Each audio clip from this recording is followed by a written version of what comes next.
10, 15 years ago, if you had your car, you can take it to the car mechanic and you can do a lot of stuff, or you can figure it, stuff out yourself by just popping the hood and checking on it. Yeah. Nowadays, you can't even pop the hood on some of the cars. You have no clue what's going on under there. No, that's very true. You have to put a USB stick. Yeah. My oven recently broke and the engineer came out. He took the oven out and the oven was just like a couple of wires into a hot plate. And then it was just a motherboard on the back. And he's just like, I've no idea. If it's not working, it just doesn't work. You just need a new thing. You need a computer engineer for that. Yeah. And you don't want to get into the situation where like your dinner gets burned because AWS has had an outage and it can tell the oven to turn it off. Yeah. You don't want a Kindle Fire in your flat. Big thanks to our partners Linode, Fastly, and LaunchDarkly. We love Linode. They keep it fast and simple. Check them out at linode.com/changelog. Our bandwidth is provided by Fastly. Learn more at fastly.com and get your feature flags powered by LaunchDarkly. Get a demo at launchdarkly.com. What's up, Gophers? Our friends over at Gravitational made a big transition at the end of 2020 to rebrand as Teleport and shared a new product announcement to showcase the direction they're taking. Teleport is operating from a vision of being able to run and access software anywhere in a secure and compliant manner, something they call environment-free computing. With Teleport, engineering teams can quickly access any resource anywhere using a unified access plane that consolidates access controls and auditing across all environments, infrastructure, applications, as well as data. Teleport server access lets you SSH securely into Linux servers and smart devices with a complete audit trail. Teleport Kubernetes access lets you access Kubernetes clusters securely with complete visibility to access and behavior. And finally, Teleport application access lets you access web apps running behind NAT and firewalls with security and compliance. Try Teleport today in the cloud, self-hosted, or open source. Head to goteleport.com to learn more and get started. Again, goteleport.com.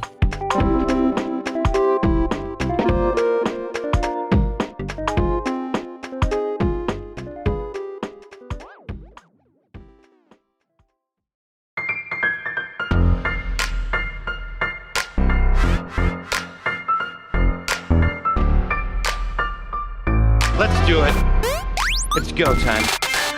Welcome to Go Time, your source for diverse discussions from around the Go community. Join 7,300 of your fellow Gophers and follow Go Time FM on Twitter. We post highlights from past episodes, links to interesting projects and repos, notifications for the live show, and of course those oh so popular unpopular opinion polls. Once again, we are at Go Time FM. Follow along. Okay, let's get into it. Here we go.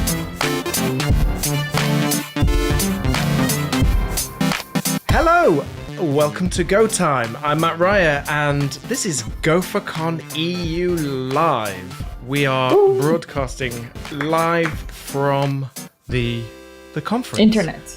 Yeah, on the internet. That's it. That voice you just heard then is my co-host, Natalie Pistanovich. Hello, Natalie. Hello, Matt. You're getting better every time improving my last name. That's really exciting. Yeah. I sort of do iterative development when it comes to people's names, as we're about to see. We're about to see an MVP of me pronouncing these names now of our other guests. What we wanted to do is get some speakers from around the conference and have a chat with them and, learn about them and also their experience with conferences and see where the conversation takes us. So we're joined, first of all, Dr. Joachim Kennedy, a security researcher, and you're giving a talk about Go and how it's used in malware, right? Yeah, correct. Welcome. I hope you enjoyed it. It was a little bit of different than the other talks.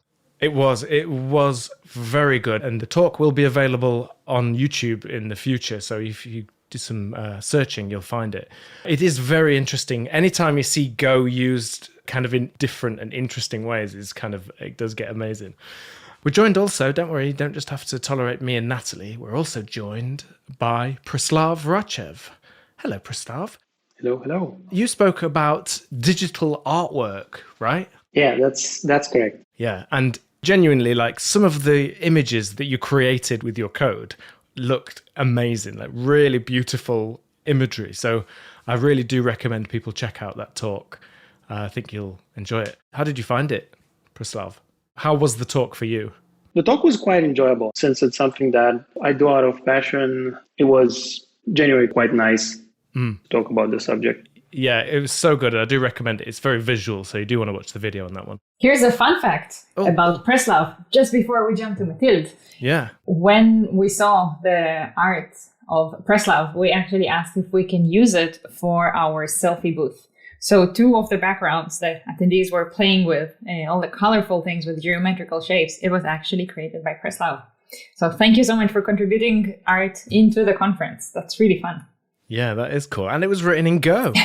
Yeah. Yeah, that's all written in Go. If you guys allow me to add a fun fact, I actually put the 2 websites that I presented on my talk, I actually put them online. I think I tweeted about them, but maybe we can put it in the show notes as well. Mm-hmm. So using those links, people will be able to create similar artwork themselves. Oh, wow. Yeah. So please do. We'll put that in the show notes. Well, we also have a final guest. Last but not least, Mathilde Reinal. Hello, Mathilde. Hello. Welcome. And you are a student of cybersecurity. Is that right? Yes. And your talk is about quantum things, isn't it? Yes. Sorry, I'm breaking the fan here, but... Not at all. Not at all. No. They say, don't they, that all our encrypted data now we feel is safe may not be in the future. So I'm excited to kind of learn a bit more about that. Maybe we could just quickly go around and do little intros about yourself. Just tell us like what your interest is in Go specifically and what you've been doing recently or something fun about yourself. Doesn't even have to be work related. Mathilde, why don't we start with you? Yeah, sure. So as you said, I'm a student in cybersecurity, which is a very big word that encompasses many, many things. Mm-hmm. And what I especially like doing is working with cryptography and especially privacy stuff. Mm. And I work mainly with Go to break stuff and trying to propose better solutions, basically. Mm. So you break things and then you propose ways of fixing them. Yeah, that's the way to do it. Some people prefer just to go to the better step, and I think the iterative way is more fun. So yeah, very good. Cool. Joachim, you're Dr. Joachim. Do you insist that we use that, or are you fine? It's fine either way. Yeah, but yeah, tell us. You can call me by the first name. Yeah, so tell us. I don't know. Dr. Joachim sounds very cool, doesn't it? It's like Doctor Who. Yeah. Yeah. So how come you're a doctor? That's a good question, actually. Long story, but I'll cut it short. I have always liked to do research, and you know, that's the really like the good way of sort of getting a good education in doing sort of research is to go for a doctorate, because that's really what the degree is in the end. You know, you spend your time for 3 to 5 years, 3 to 10 years, depending on what kind of field, and yeah, it's kind of interesting in that because you kind of come into an area and the goal is almost to become an expert in something specific, So, right. Yeah.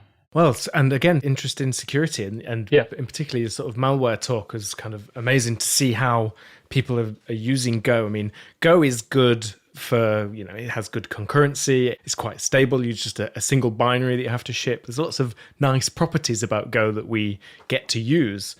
But so do the hackers. They get those same benefits, don't they?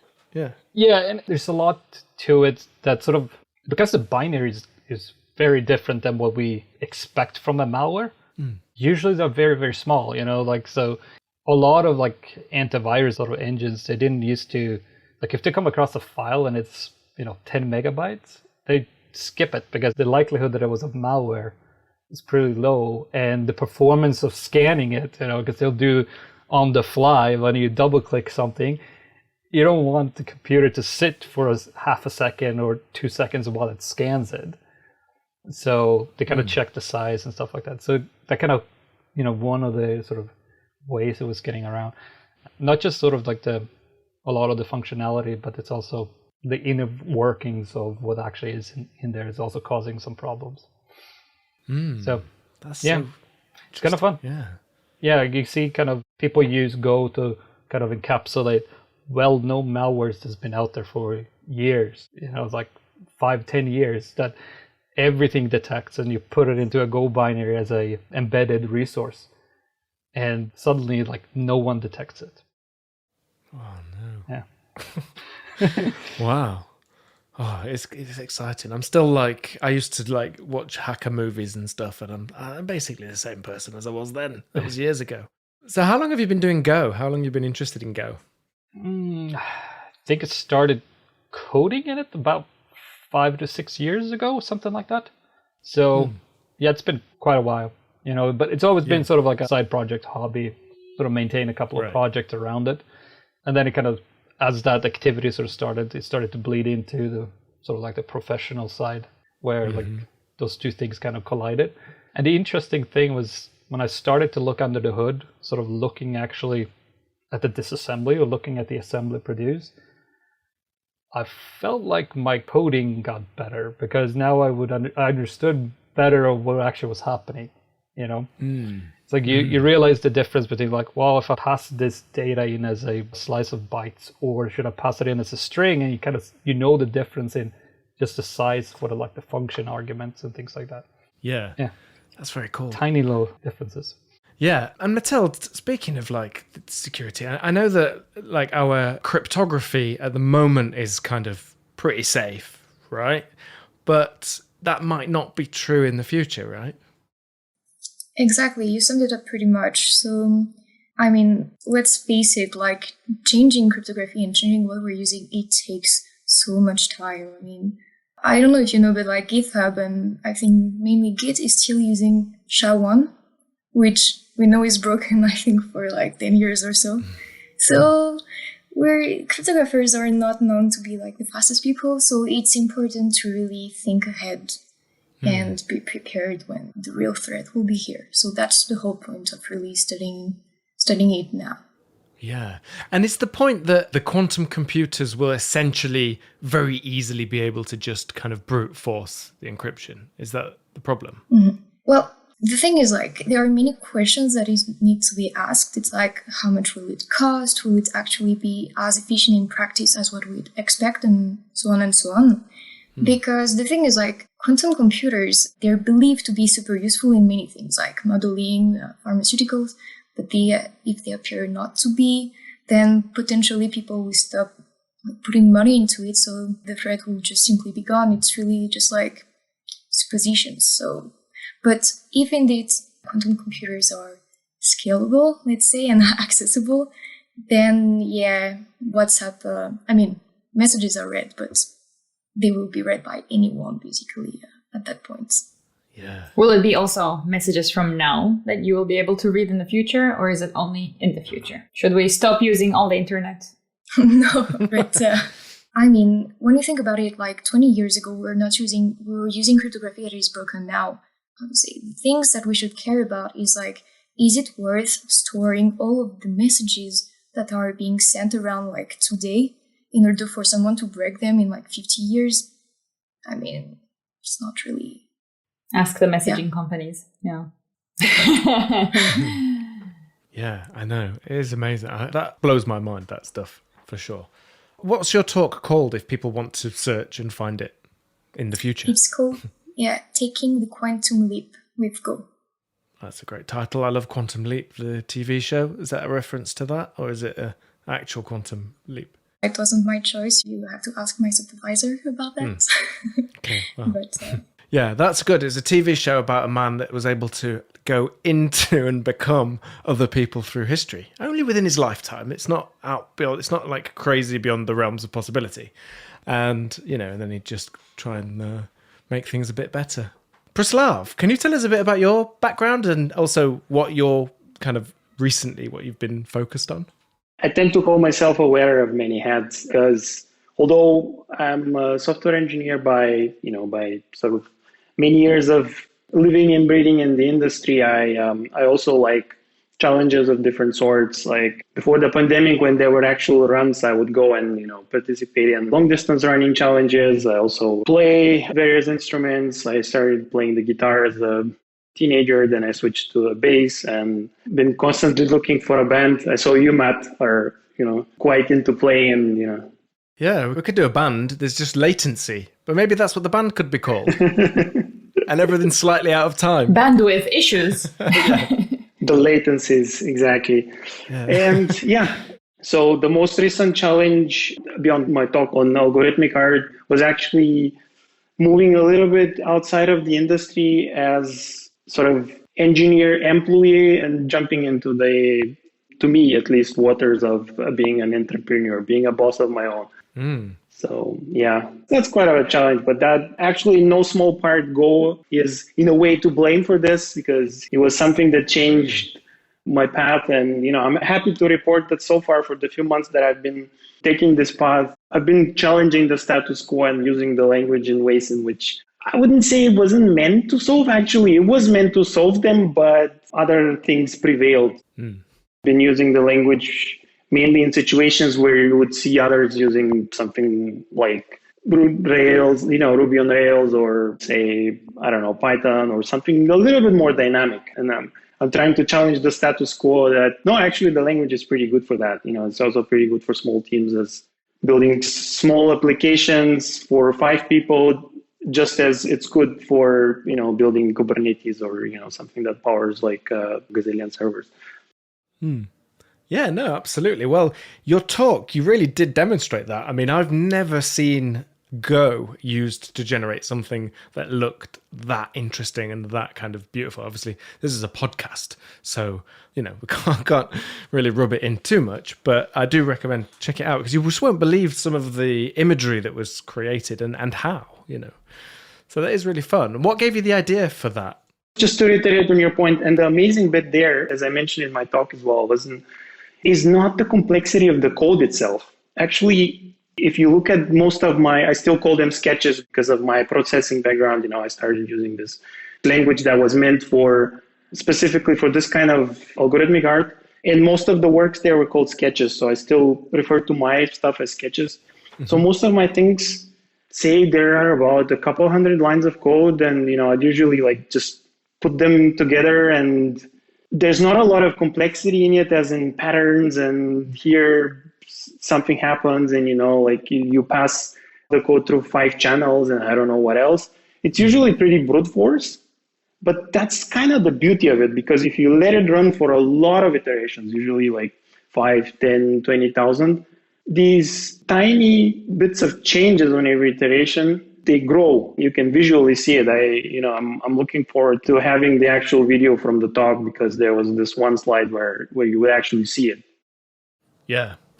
It's funny. I mean, anytime code kind of when you see new behaviors emerge from relatively simple bits of code, which happens quite quickly in my experience. Like, I'm often surprised with just a few simple components interacting, even just a few simple functions interacting in interesting ways can be very surprising. And I think it sort of highlights really the complexity of what we're doing. We can't really predict sometimes and imagine what's going to happen, So, and I think, the sort of chaos in some of this is really interesting to think about. I think people will get a lot out of that. And that's what I took a lot out of that from your talk specifically. I titled the talk Between Order and Chaos, and that's precisely how this type of art should be seen.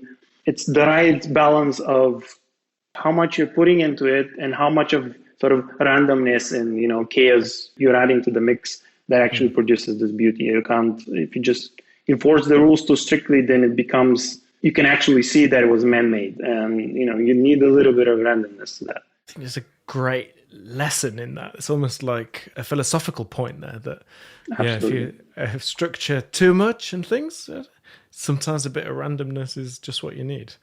Does that also apply in security? Randomness, do you use a lot of that, Joachim? Yeah, I mean, obviously randomness is very, very important in regards to cryptography, which is obviously part of security, Sometimes you hear, we have in Go the MathRand package, and there's also the other one, which is CryptoRand. Yeah. Yeah. So that surprised me when I first saw that. And people would say, don't use MathRand, random numbers. If you're doing security things, use the crypto one. What's going on there? Should ask the cryptographer. But so MathRand is it's a pseudo-random function. So it takes a seed, and if you give that same seed, you'll get the same output. It's in a predictable way.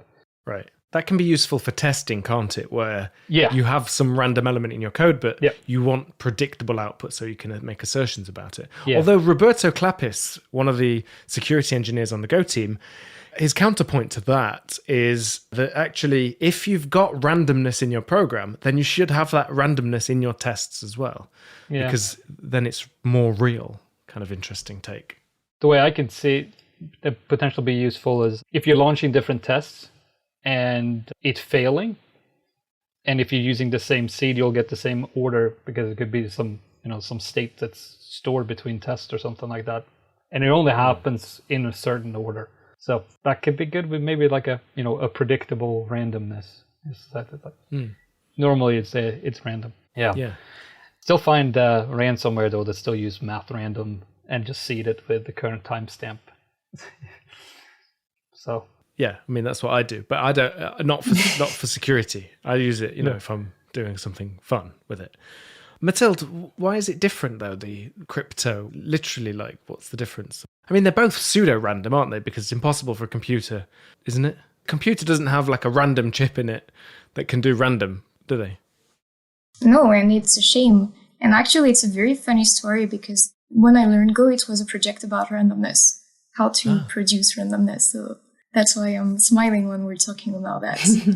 And to be very honest, I used to know the answer to the difference between math.rand and crypto.rand, but I must admit that I forgot about it. So, yeah. Fair enough. I don't know. I think it's something about predictability or something like that. Yeah, math random is predictable. You can add a random seed to this as like the crypto random, but it also will use the pool from the operating system with entropy. So like if on Windows, it will do a Windows API call that will get some randomness where like on Unix. The dev urandom, I guess. Yeah, I think we use dev random on Unix systems. So yeah, there is also an API, which what they've done is basically captured the background radiation from the Big Bang, the randomness in that. You know, the static you see on old TVs when they weren't tuned into any station? You just get that fuzzy static. That's the background radiation from the Big Bang, apparently, according to scientists, if they're to be believed. So, and there's an API that allows you to ask for random numbers from that source. And so actually, if you really do need random, then that's quite a good way to do it. I can imagine that if I'm going to use this in my sketches, it would take 5 years to get a sketch out. Well, doesn't Cloudflare used to have lava lamps in their, like at their entrance, and it was just a webcam because it's like a non-deterministic in how those blobs are moving around. And they use that to seed all the key generation. Yeah, and that's amazing. Is that random enough? I know lava lamps look random, but is it hard to predict? I guess it must be. That's why they did it. Yeah, I think so. I guess unless you solve the Navier-Stokes equation, which governs all the fluid movements. Yeah.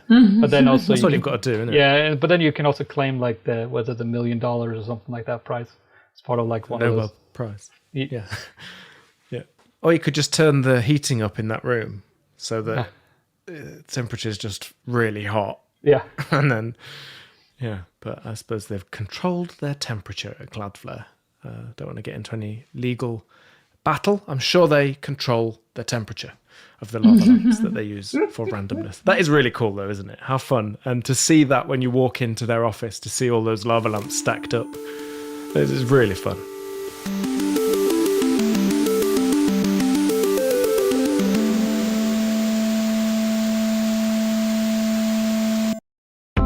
This episode is brought to you by our friends at LaunchDarkly, feature management for the modern enterprise, power testing in production at any scale. Here's how it works. LaunchDarkly enables development teams and operation teams to deploy code at any time, even if a feature isn't ready to release to users. Wrapping code with feature flags gives you the safety to test new features and infrastructure in your production environments without impacting the wrong end users. When you're ready to release more widely, update the flag status, and the changes are made instantaneously by their real-time streaming architecture. Eliminate risk, deliver value, get started for free today at launchdarkly.com. Again, launchdarkly.com.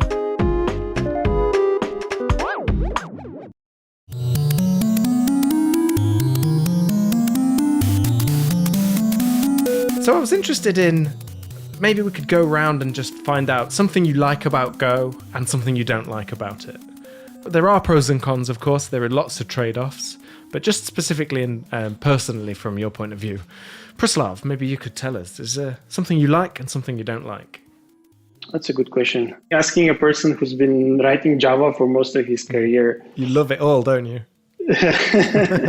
I mean, probably it will sound like a cliche, but I think what I liked most about Go when I first approached it, and I have to say for someone who's been writing code since I can basically remember since the early 2000s, I'm a fairly recent sort of adopter of Go, I would say. Like, I only met the language in a company switch at the end of 2018.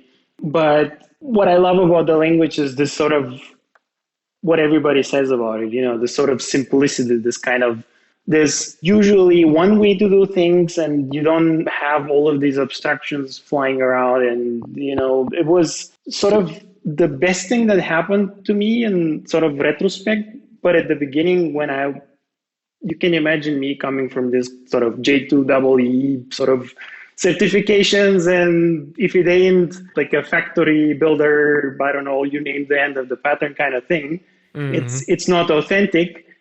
Approaching the language at first was, what the is going on in here? Like, you ain't gonna tell me that this language, that doesn't even have like a map and filter and reduce and all these kind of goodies, and let alone the lack of generics and so on and so forth. So, from there to now is, it's amazing. And it's a testament to the power of the language. Yeah. About things that I don't like about Go, as I already said, I think there were a lot of things that I didn't like about the language, but, in time I learned to like them. In time I learned to love them. Yeah, I had the same journey. I kind of used to do a lot of C# in the past, and I think I have some examples of really good use of object-oriented structures and type hierarchies and things. I also have a few examples where I built monsters. I built some cathedrals. I built some monsters too. And, when I went to Go and realized that you don't really do that, it did feel like a limitation. But of course now I find code much easier to read. There's less chasing around trying to understand the structures that are built there. Of course, there's still that to do. And of course, you can still make a mess in Go.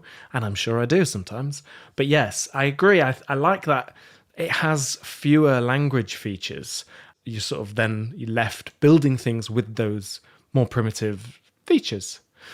Mathilde, what do you think? Is there something in particular that you like about Go and something you perhaps don't? Well, the thing that I like really the most is, I work mostly in groups, and really this ability to read the code after someone and to understand what the code is doing, what they intended to do, and what it's achieving, it saves so much time, first of all. And it's just so much simpler to work with Go than other languages from a personal point of view. But this is maybe a bit biased because I've gotten to know Go, so maybe I just read faster. And from the things that maybe I like less, I think that would be when comparing to other languages, it's maybe this lack of enforced security, if I can call it like that. What do you mean? The Rust comes strong with all those things, and I'm wondering where it could go from there. Yeah, we just had a security panel with some of the Go security team. That was a very interesting conversation, and they were talking a lot about kind of trade-offs that they have to now make, and they have the backwards compatibility to consider and things.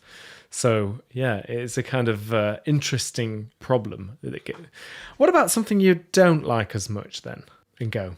Mathilde, is there anything in particular you don't like about Go? No, I agree that this is something that I don't like, but this is okay. But other than that, really nothing.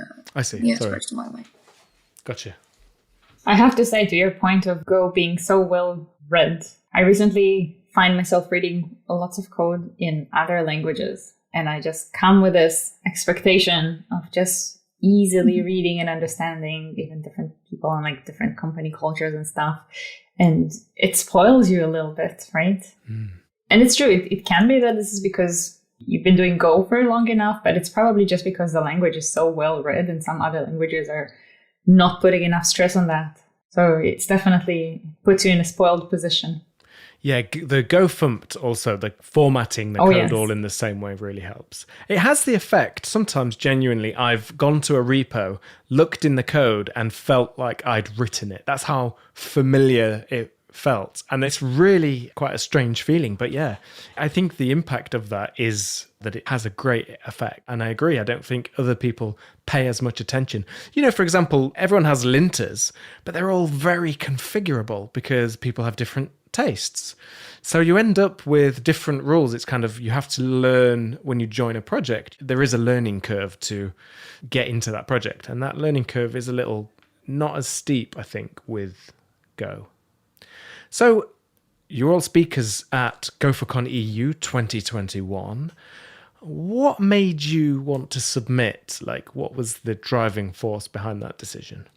Joachim, why did you submit a talk to the conference? Picking on the one that didn't submit a development-focused talk the first, that's great. We'd kind of just have wrapped up a report around sort of what this sort of talk was focusing on. And it sort of just came up on my radar. It's like the call for paper was closing. And I thought this could actually be a good introduction to sort of at that conference. Because it brings something different, but it is strongly tied to the programming language.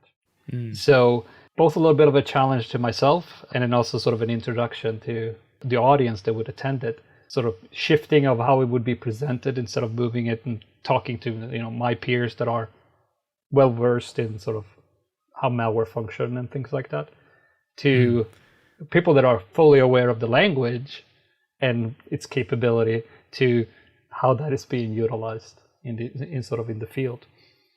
Yeah, it's a really good talk. I can't recommend it enough. How about you, Preslav?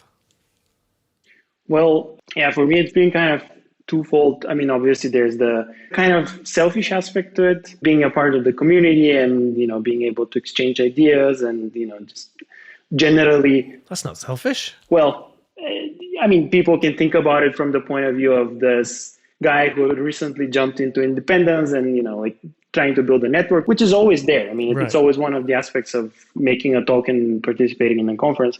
But I think the real driver behind it was that I wanted to show something different to the audience, you know, something that we all know what the language is capable of and what it's not capable of. But I think many people would go and say, yeah, it's, you know, it's a good tooling and systems and infrastructure, maybe some backend language. And, you know, I wanted to kind of challenge this on the one hand and say, you know, it's actually good for artistic stuff as well. And maybe if I could think of even a third reason right now is be able to just give people something nice, something that they can do for themselves, really, you know, just experiment and play, you know, these last, well, not 2 years, but, you know, like it's been forever since we were, you know, able to physically meet each other and, you know, like network and kind of enjoy just talking to one another and being able to produce something nice that just, you know, makes you feel proud of yourself is something that I also wanted to kind of give to people.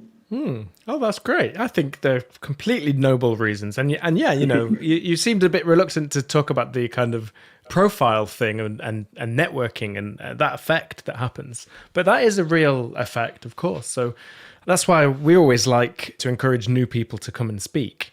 And similarly, the point you made about you wanted to give people like something to play with is something I think that does get a bit overlooked. When we get stuck in our jobs and we're focused and we're busy, we don't sometimes have space to play, but it's so worth it because you never know what new thing happens, what inspiration's going to hit you that you can then apply in other ways. One example that stands out to me is for particularly your stuff, Preslav, the artwork design, like generating that with code. GitHub recently, for when you share an issue in social media, will now, the social image that's in the metadata is a little image that shows the issue, and you can see some kind of stats and you see the title. So it's a kind of great experience when we're now sharing links around that get unfurled. People can then see a little preview of it. You could definitely take the stuff from your talk and enhance that and use that in a way to make those more interesting and things like that. So just as an example of something that occurred to me when I watched your talk, you never know. And so I think it's important we should make time to play. You know, the benefits are there, and it's really kind of can spark that creativity, can't it? That's actually a great idea. I think I haven't thought about that in particular, but it's actually a great idea, you know, just like turning that into maybe, why not, into an actual product or something, you know, something that stands as a service on its own. Yeah. But yeah, I mean, to your point, Matt, like I recently had this conversation with a friend of mine, and we were talking about side projects and what they're good for and what they're not good for. And I think what came out of this discussion was really that one thing that you can allow yourself to do in a side project that's not your job is you can fail easily. And that's one thing that also relates very well to the artistic stuff, I think, because in producing this kind of images, I think I must have failed like 100 times before something that caught my eye came out. And that's actually a good thing because it forces you to change things. It forces you to tweak parameters, to, you know, maybe put a little bit of a timer in front and see what happens. It forces you to tweak these things. And I think it's generally a great idea if people find these sort of tiny ways to just move, you know, like maybe use the same tools and, you know, the same skills that they do in their day job, but, you know, use them in a different way. And I'm not really into IoT, but I've seen some amazing stuff like, you know, people using Go for microcontrollers and things like that, which is also, you know, full respect. Yeah, you make a great point there, because that ability to fail, and this is something teams need to try and work on, I think. You have to be able to fail, otherwise you're not going to take any risks. And we need to take those risks to try the things out. And that's really where innovation happens, a lot of it. So yeah, I think that's a great sentiment. I'm pleased you said that. Mathilde, how about you? What inspired you to submit a talk? So this library and the talk that followed is based on my master thesis. And the guideline that I used and really what I wanted to do is to answer the question of how can we make post-quantum cryptography more accessible? And I mean, one of the obvious answer is, well, get it out there and let's talk about it.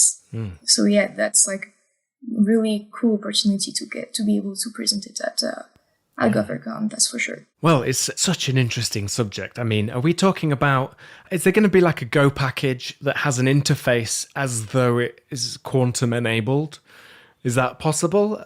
Or are the concepts just too bonkers for that to even work? Well, we made things really, really simple. So we really looked at what exists, what are, for example, like, so we have, for example, a signature mechanism. And there are things that exist, like, many people use ECDSA and things like that. So we tried really to provide a library that is super simple, like very like a signing step, verification step, and people are not even aware, both in terms of like what they can read and like the performance of their project, that they're using stuff that is potentially going to protect their data well into the foreseeable future. And really that was also like a key like objective. Yeah, that's great. Again, the same thing applies. Go to YouTube, search for GopherCon EU 2021, check out the talks. You are in for a treat.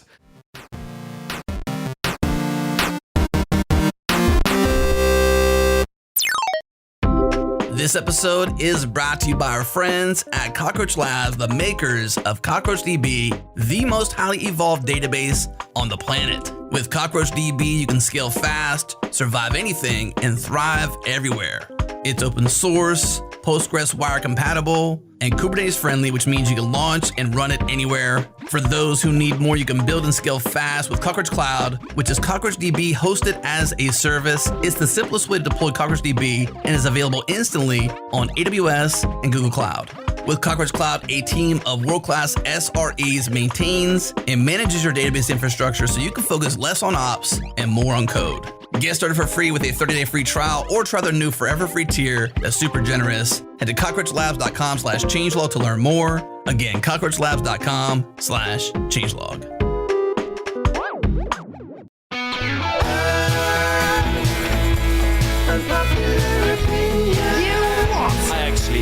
probably leave.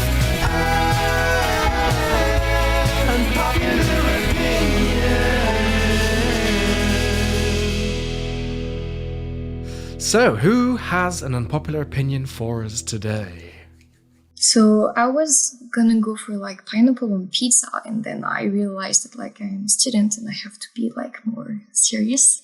No, you don't. You don't. You really don't. That is a great one. Well, anyway, I have a backup. So if you don't like it, we can always go back to the pizza. Yeah. The pizza one. Yeah, the pineapple. What's the backup? Melon. So the backup is that I think that Python is actually not that great. That's not going to be unpopular in this conference, I think. Really? Yeah. But it's used a lot in maths, isn't it? Yeah. And in machine learning and things. And so it has a kind of precedent of mathematical libraries that people use. And that's why, and I think Juniper books as well, that sort of tech has kind of carried it through. But what is it you don't like about it? Well, there are many things. And like, I mean, for example, like I feel like it's really slow. And like if I have an idea and I want to port it from like paper to code to show that it works, well, performance is going to be one of my criteria to see whether it works or not. So if it takes like, I don't know, like twice the times just because I've chosen to use Python, I'm not going to be happy with that. Also, the fact that it can only do one thing at a time, this is super annoying. Yeah, you wouldn't like me then. I can only do one thing at a time.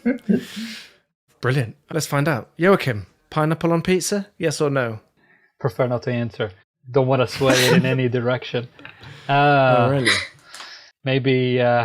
So, someone in the technical. So thinking about like in the technical field and stuff like that. So, the thing of ease of use of technology, I believe, is a detriment to the society. It's leading us down sort of a problematic path. You know, as the younger sort of generation is growing up and they're sort of operating in this abstract area and doesn't necessarily understand what is actually happening under the hood. Yeah. And I think it's sort of like almost like a de-evolution kind of because of it. That's interesting. Yeah, it's funny because I have nephews and nieces, and honestly, they're better. They can't talk, but they can use an iPad, no props. And I mean that, like they properly know what they're doing on an iPad. They can't talk. Yeah, it's mad. But then you kind of yourself, like you're probably in sort of that generation that sort of grew up with like a BBC Micro and like started writing actually, you know, assembly and code your own games and things like that, or programs, and you actually are moving data around, which is, you know, so close to how a CPU works versus, you know, like swiping on screens. Yeah. Yeah, that's true. The mechanical sympathy with the machine does help, definitely. But I mean, you know, if your job is to build an application, and maybe it doesn't really matter what's going on down in the assembly level, does it? I mean, maybe it is a little bit of a too low of a level. But I'm thinking more in general is, you know, the technology is sort of growing out and it's being used so much, and the understanding, the general understanding of what's actually happening is not there anymore, or sort of like is moving away. The way you can, I mean, think about it as, you know, 10, 15 years ago, you know, like if you had your car, you can take it to the car mechanic and you know, you can do a lot of stuff, you know, or you can figure stuff out yourself by just popping the hood and checking on it. Nowadays, you can't even pop the hood on some of the cars. You have no clue what's going on under there. No, you know, that's very true. You have to put a USB stick. Yeah. Well, my oven recently broke, and the engineer came out. He took the oven out, and the oven was just like a couple of wires into a hot plate, and then it was just a motherboard on the back. Yeah. And he's just like, I've no idea. If it's not working, it just doesn't work. You just need a new thing. You need a computer engineer for that. Yeah. And you don't want to get into the situation where like your dinner gets burned because AWS has had an outage and it can tell the oven to turn it off. You know? Yeah. You don't want a Kindle fire in your flat. Praslav, how about you? Do you have an unpopular opinion? Well, actually, I do. Before I say my unpopular opinion, or maybe it's popular, who knows, I would have to throw away everything that I just said about Go simplicity and, you know, being nice to read and write. So my unpopular opinion for the day is, trying to put it nicely, is we need more magic and more Java-like enterprisey looking frameworks in Go. I'm kidding, of course, but there's a little bit of truth to that, and I'll just give an example with my own experience. And both while picking up the language and both as kind of trying to sell my services to small teams or people who have existing projects that are just migrating to the language. So the thing is, we know that the language can do a lot more than just sort of what people assume by idiomatic. Just to give maybe a simple example is reflection. You could do a lot of stuff with reflection, and we oftentimes avoid it or just push ourselves to avoid it, thinking that, oh no, it's not idiomatic and there's too much magic in it. We can't see, what's behind those tags, and, who knows what's happening. And maybe it's taking too many CPU resources and whatnot. Yes, absolutely. And there's a way and there's a time in the evolution of a project when all of this can be fixed. But usually when people are starting, and especially the kinds of projects that I'm working on, which is, trying to challenge a little bit of the realm of Rails and, the web kind of CRUD applications, is at the beginning of each project, you just need to bootstrap it and, get something going. You need to test your concept. You need to get it out to the world and see if it's working before you start optimizing. And oftentimes the best solution is, who cares? If we all know that ORMs are bad and they do too many queries, but if you can quickly hook up an ORM and, it just does the job, then so be it. You'll eventually figure out a way to improve it. I don't know what you guys might be thinking about it. And, I don't want to push this too much into into territory where, I can get a lot more enemies than future clients. So No. I mean, honestly, it's funny. It kind of depends on the problem you're solving. Obviously. Things are different. And so I think you have to make those decisions depending on your situation. It can be impacted by how many people are working on the thing. How long's the thing going to live for? Is it something you just need for a week and then you throw it away? Or is this going to be a big project spanning years, months and years with many people working on it? All of that would influence that decision. So that, I think, makes sense. From my experience, it's always circumstantial and it always undergoes further evolution. So there's always a point in which it can be fixed. Oh, very interesting. Well, that is our time for today. Thank you so much to Natalie Pistonovich for helping co-host today. Thank you, Natalie. And thank you to our speakers. Preslav, thank you very much. Joachim, always a pleasure. Mathilde, lovely to meet you. See you next time.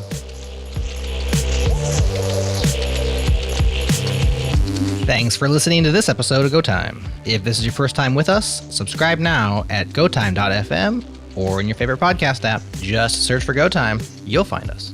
And if you enjoy the show, please send it to a friend or a colleague who might also enjoy it. We truly appreciate it. GoTime is produced by Jared Santo with music by Breakmaster Cylinder. We're brought to you by Fastly, LaunchDarkly, and Linode. Next time on GoTime, Carolyn Van Slyke joins Matt and Johnny to talk about Porter, a single command to find and deploy any application, regardless of tech stack. Stay tuned for that one. We'll have it ready for you next week.